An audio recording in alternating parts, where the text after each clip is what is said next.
तो अगर मैं ऑपरेटिंग सिस्टम की बात करूं तो इसका अगर मैं बोलूं कि ब्लॉक डायग्राम बताइए ऑपरेटिंग सिस्टम क्या काम करता है, सबसे पहले होता है यूजर। यूजर मीन्स व्हाट, कि जो ऑपरेटिंग सिस्टम को यूज कर रहे हैं। ठीक है।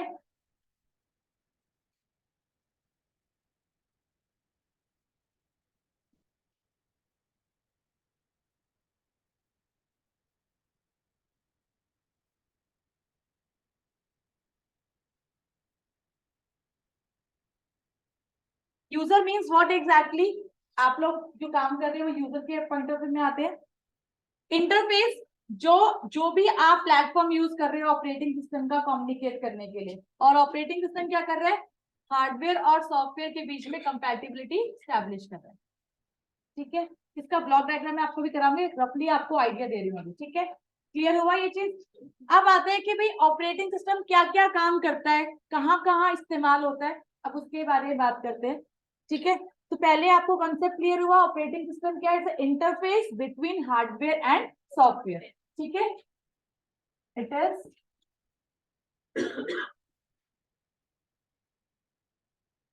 इंटरफेस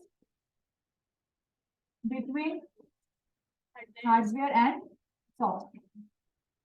क्लियर है ये चीज। अब बात है कि भी हार्डवेयर और सॉफ्टवेयर के बीच में इंटरफेस तो है, बट अब इसका क्या क्या काम होता है। तो ऑपरेटिंग सिस्टम से आपने जो आप लोग विंडो 7 पे काम कर रहे हो, विंडो 10 पे काम कर रहे हो, कुछ बच्चे विंडो 8 पे काम कर रहे हैं, आप लोग एंड्रॉइड यूज कर रहे हो, it's example of operating system. आपने आईएसओ प्लेटफॉर्म पे काम कर रहे हो, कोई लाइनेक्स पे भी काम कर चुका होगा, कोई यूनिक्स पे भी काम कर चुका होगा।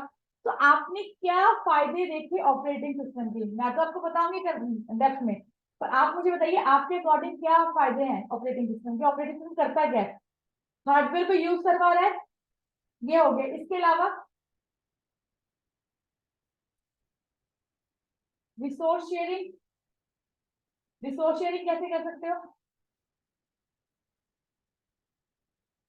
डेटा शेयरिंग कैसे बोल सकते हो, और सिक्योरिटी प्रोवाइड कर रहा है। सिक्योरिटी कैसे प्रोवाइड कर रहा है, आपके ऑपरेटिंग सिस्टम में आप यूजर अकाउंट क्रिएट करते हो, जो आपकी फाइल क्रिएटेड होती है वो पासवर्ड प्रोटेक्टेड कर लेते हो आप, कोई और उसको ओपन नहीं कर सकता अगर पासवर्ड नहीं पता तो। यानी सिक्योरिटी प्रोवाइड कर रहा है आपका, कर रहा है आपको मल्टीपल एक्सेस दे रहा है कि हार्डवेयर आपसे कंपैटिबिलिटी क्रिएट कर रहा है, ताकि आप ज्यादा आपके आप जितनी भी आपकी हार्डवेयर डिवाइसेस उनको यूज कर सकते हो। और इसके अलावा चलिए have a look with this.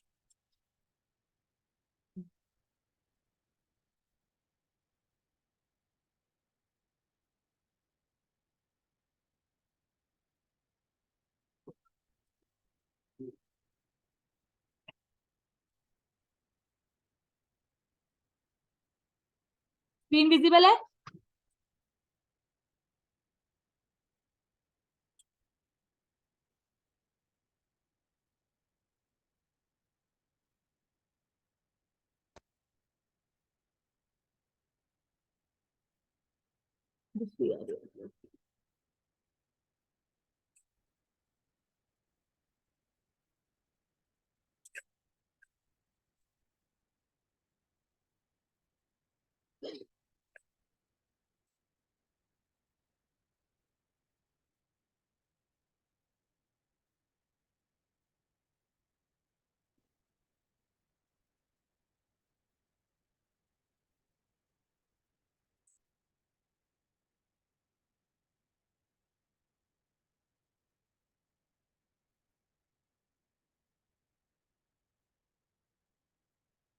Please have patience.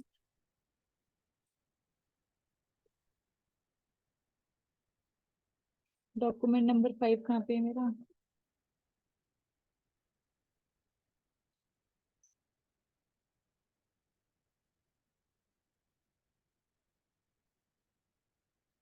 मैं आपको एक एक पैराग्राफ का मीनिंग समझा रही हूँ, तो आप लोगों से ये एक्सपेक्ट कर रही हूँ कि आप लोग भी उतनी डेप्थ में पढ़ोगे, तो डेप्थ में बता दें।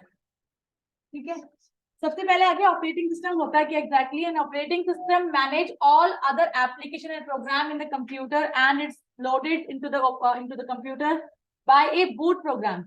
अब ये क्या है कि ऑपरेटिंग सिस्टम कंप्यूटर में लोड होता है कि बूट प्रोग्राम क्या है, जब भी कभी एक सॉफ्टवेयर आप इंस्टॉल करते हो या ऑपरेटिंग सिस्टम इंस्टॉल करते हो तो ऑपरेटिंग सिस्टम सबसे पहले क्या कहते हैं, बूटिंग में लोड होता है। तो बूटिंग के मैंने आपको एग्जांपल बताया था कि 2 टाइप की बूटिंग होती है, एक होती है कोल्ड बूटिंग और एक होती है वार्म बूटिंग। जब कंप्यूटर आप बार बार रीस्टार्ट करते हो उसको हम बोलते हैं वार्म बूटिंग। जब फर्स्ट टाइम आपका ऑपरेटिंग सिस्टम कंप्यूटर के अंदर लोड हो रहा है, दैट मींस कि हार्डवेयर कंपैटिबिलिटी के थ्रू लोड हो रहा है, उसको हम बोलते हैं आपका कोल्ड बूटिंग। ठीक है।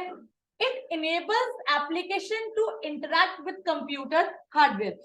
वो क्या करता है बूटिंग में आपका लोड होके कि एक इंटरैक्ट करता है, क्या एप्लीकेशन आपका इनेबल करता है ताकि वो आपके हार्डवेयर जो बेसिक हार्डवेयर कंप्यूटर के अंदर इंस्टॉल्ड है उसको यूज कर सके, ताकि आपको वो एक प्लेटफॉर्म दे सके ताकि आप उस पर काम कर सको। आप लोग मशीन लैंग्वेज नहीं समझते हो, आपको एक कॉमन लैंग्वेज चाहिए, एक कॉमन प्लेटफॉर्म जहाँ पे आप जनरल इंग्लिश जो आप यूज करते हो उसके बेसिस पे अपनी एप्लीकेशन बना सको।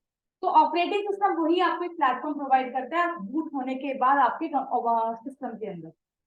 ठीक है।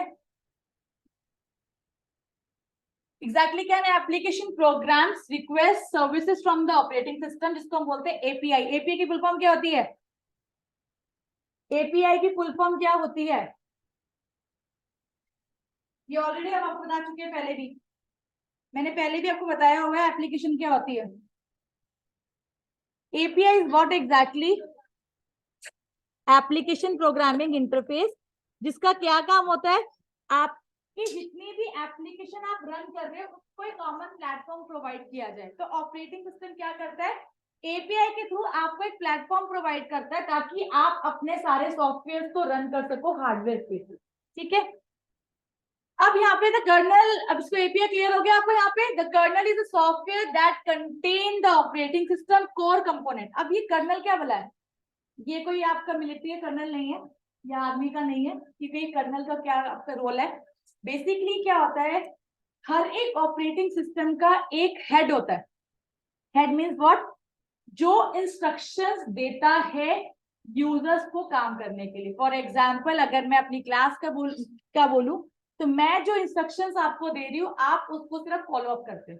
मैंने आपको बोला कि अपने असाइनमेंट कंप्लीट करने हैं, अपना काम कंप्लीट करना है, आधे बच्चे ये काम करेंगे आधे बच्चे वो काम करेंगे, दैट मीन्स मैं कमांड दे रही हूँ। ठीक है। तो आई एम द कर्नल, जिसका काम क्या है, हर एक चीज को कंट्रोल करना, चाहे जितने हार्डवेयर कनेक्टेड है सिस्टम के साथ वो प्रॉपर वर्क कर रहे हैं कि नहीं कर रहे हैं, जो काम जिसको असाइन किया वो काम प्रॉपरली करे, उसको लुक आफ्टर करने का काम। अगर मैं आईटीआई की बात करती हूँ तो प्रिंसिपल हमारा कर्नल है, फिर उसके नीचे उनकी कोऑर्डिनेटर्स हैं, उसके नीचे फिर आप हम लोग हैं, उसके नीचे फिर आप लोग हो। एग्जैक्टली हायरार्की बनी हुई है। तो बेसिकली कर्नल का काम क्या होता है, कर्नल भी एक सॉफ्टवेयर है जो कि ऑपरेटिंग सिस्टम में लोड किया जाता है, जिसका काम क्या होता है, हर एक चीज को मैनेज करना कि सारी चीजें प्रॉपरली काम कर रही है कि नहीं कर रही है। तो उसकी सेपरेट प्रॉपर्टीज हैं जो मैं आपको पढ़ाने वाली हूँ ताकि आपको कॉन्सेप्ट थोड़ा बहुत क्लियर है कि एग्जैक्टली होता क्या है। ठीक है। तो अगर मैं डायग्राम की बात करूं, सबसे पहले आगे आपका यूजर, ठीक है, जो आप लोग हो। फिर आगे आपका एप्लीकेशन, जो सॉफ्टवेयर जिसके थ्रू आप काम कर रहे हो। अगर आप एमएस वर्ड पे काम कर रहे हो तो एमएस वर्ड पे काम आप तभी कर पा रहे हो जब आपके सिस्टम में ऑपरेटिंग सिस्टम लोड है, चाहे विंडो 7 विंडो 8 विंडो 10 जिस पे भी आप काम कर रहे हो, उस प्लेटफॉर्म पे आने के बाद ही आप अपनी एप्लीकेशन को रन कर पा रहे हो। तो यहाँ पे यूजर किसके लिए बात की गई है, आप लोगों के लिए बात की गई है। एप्लीकेशन, जिस एप्लीकेशन का आप यूज कर रहे हो काम करने के लिए, और ऑपरेटिंग सिस्टम का प्लेटफॉर्म जहां पे सारा कम्युनिकेशन आपका स्टैब्लिश हो रहा है। क्लियर है ये चीज?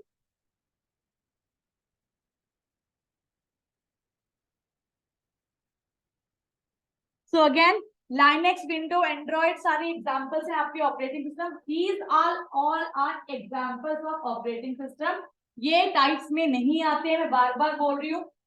बार बार समझाने के बाद भी अगर यही चीज रिपीट करोगे कि आपका अगर एग्जांपल की बात की जाए तो आप मुझे real time operating system batch programming operating system बोल रहे हो तो आप गलत बोल रहे हो। एग्जाम्पल मीन्स व्हाट, कि कितने टाइप की कैटेगरीज आपकी ऑपरेटिंग सिस्टम की जो यूज कर रहे हो, विंडोज 7 हो गया, लाइनेक्स हो गया, एंड्रॉइड हो गया, आईएसओ प्लेटफॉर्म हो गया, these all are the example of it. ठीक है। अब आते हैं again, operating system is software that acts as the interface between computer hardware and the computer hardware component and the user. Every computer system must have at least one operating system to run another program. Application like browser, MS Office, Notepad, games, etc. needs some environment to run and the platform its task. हमने एक साथ बोल दिया सब कुछ।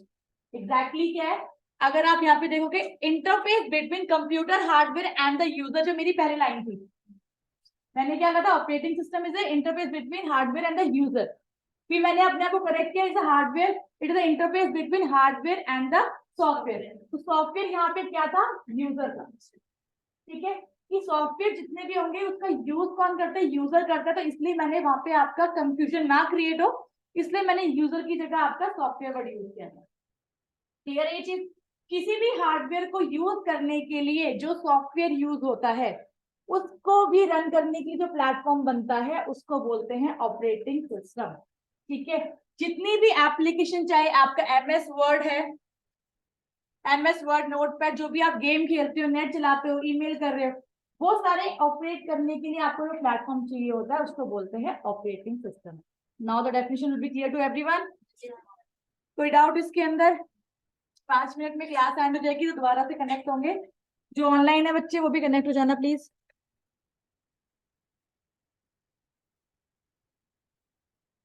चलिए जी, अब बात करते हैं ऑपरेटिंग सिस्टम क्या काम कर रहा है। Operating system help you to communicate with computer without knowing how to speak the computer language.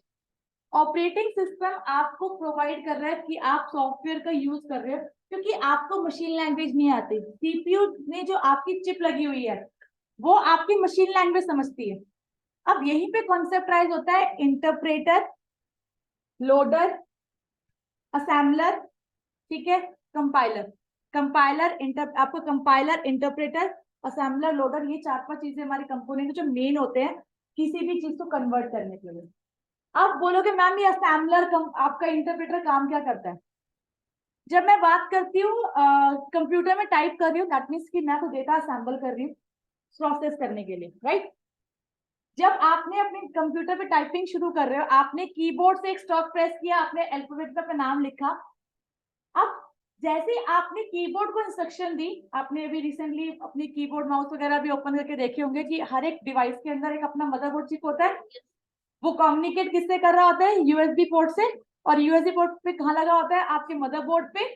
Motherboard communicate कर रही होती है आपके प्रोसेसर से, और प्रोसेसर आपको सारी इंस्ट्रक्शन को कंपाइल कर रहा होता है, राइट। यही पूरा सिनेरियो चलता रहता है आपका। तो जब आपने कमांड दी कीबोर्ड से, आपने अपना नाम टाइप किया, कीर्ति वर्मा, कुछ भी आपने नाम टाइप किया, तो रिफ्लेक्शन क्या हो रही है, हर एक कीज का एड्रेस स्टोर जा रहा है आपका, आपके मदरबोर्ड से, कीबोर्ड के मदरबोर्ड से जा रहा है आपके, आपका बेस मदरबोर्ड जो है आपका सीपीयू पे। सीपीयू उसको रीड इंस्ट्रक्शन को रीड करके मशीन कोड में कन्वर्ट कर रहा है। फिर कह रहा है कि इसका काम क्या करना है, डिस्प्ले में करना है या अपने पास मुझे स्टोर करना है। डिस्प्ले में डिवाइस कनेक्ट की हुई है, तो वो आपके डिस्प्ले यूनिट पे चला जाएगा और आपके सामने डिस्प्ले कर देगा। फिर अगेन जो आपने कोड इनपुट किए थे, वो वापस से आपके मशीन कोड से हटके आपके इंग्लिश लैंग्वेज में कन्वर्ट होके आपके सामने डिस्प्ले हो जाता है।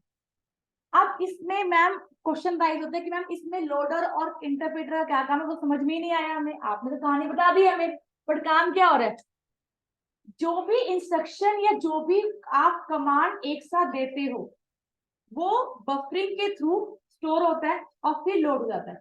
ये नहीं है कि भाई आपने कोई चीज काम दे रहे हो, वो एक एक लाइन को इंस्ट्रक्ट करके रन कर रहे हैं। पूरा प्रोग्राम रन लिखने के बाद तो आप कंपाइल करते हो। या आपको एग्जांपल की बात दूं मैं, तो आपने क्या किया, जब आप नॉन स्टॉप टाइपिंग कर रहे होते हो, एंटर प्रेस करते हो कि भाई ये लाइन थी, इसको इनपुट में आकर प्रोसेस हो जाए। ठीक है, एक होता है टाइम टू टाइम आपका काम कर रहा है कि आप जो लिख रहे हो सामने डिस्प्ले हो रहा है, ये इतनी फास्टली हो रहा है कि आपको लग रहा है कि आपने जो इंस्ट्रक्शन दी तभी तभी सामने स्क्रीन पे आ गई है। आपके कंप्यूटर का रिफ्रेश रेट इतना ज्यादा हाई है। आपने ये चीज नोटिस की थी सबने, कि जब आप अपने कैमरे से अपने मॉनिटर स्क्रीन को देखते हो तो वो बहुत लाइन लाइन में आती है, तो वो क्यों आती है,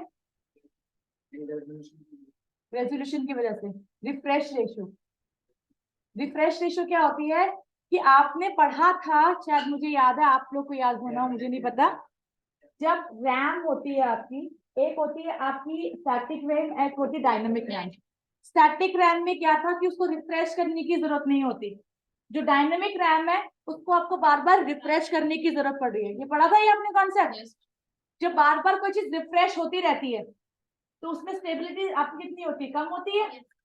आपके सामने स्क्रीन विजिबल है, पर ये रिफ्रेश हो रही है बार बार।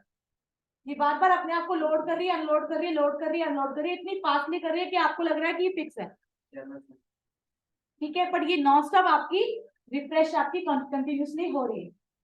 ये हमारी आईज की लेंस की विजन से कि हमें कुछ स्टेबल नजर आ रही है और हम लोग चीज कैप्चर करें। आज भी हम ये चीज कहते हैं, भले से हमने कितने अपने कितना भी अपने आप को एडवांस कर लिया है ग्राफिक्स के अंदर, बट आज भी हम अपने आईज की लेंस इतना फास्ट काम नहीं करते मोशन कैप्चर करने के लिए, इतना फास्ट भी हम एक्शन में काम नहीं करते कंप्यूटर के अंदर, ठीक है। आईज आईज के आपका बात की जाए तो यूजली आप आईज से कोई चीज मोशन में कैप्चर कर रहे हो तो 1 सेकंड के अंदर 26 फ्रेम्स वगैरह हमारे कैप्चर होते हैं, बट हमारे लेंस वगैरह मुश्किल से आपके 12 या 13 कैप्चर पर में करते हैं, तो उतनी क्लैरिटी नहीं है जितनी क्लैरिटी हम हमारी नॉर्मल आईज लेंस के अंदर होती है। कनेक्ट योर सेल्फ अगेन भाई प्लीज।